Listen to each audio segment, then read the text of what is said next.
আইতা আৰু এইটো হ'ল আমাৰ গোসানী পিন্ধিছে কিবা এটা বহুত কষ্ট কৰি পেলাই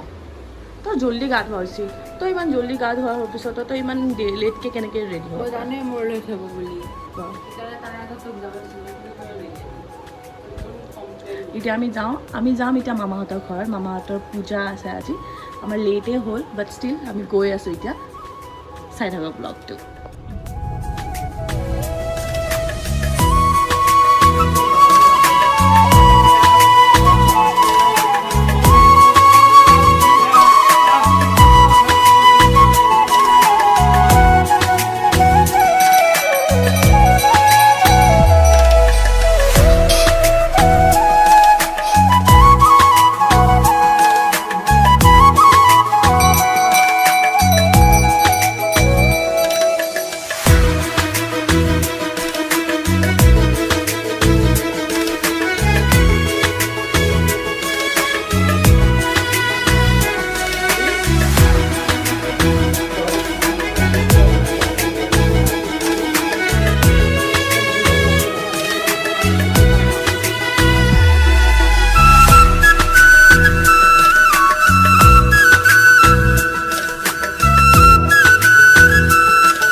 আহি পালোঁ ঘৰ আৰু আজি 15 আগষ্ট আছিল কাৰণে ৰাস্তাটো অকণমান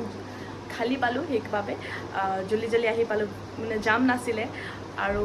আজি নাৰায়ণ পূজা আছিল মামাহঁতৰ ঘৰত তো সেইবাবে আমি গৈছিলোঁ অলপ পলম হ'ল বাট ষ্টিল আমি যাই পাই আমি ভাত পানী খালোঁ খাই প্ৰসাদ খালোঁ আশীৰ্বাদ ল'লোঁ লৈ পেলাই আমি ঘৰ আহি পালোঁ আশা কৰোঁ এই ব্লগটো চাই ভাল পালে আৰু ভাল পাই যদি লাইক শ্বেয়াৰ ছাবস্ক্ৰাইব কৰি দিব আজিলৈ ইমানে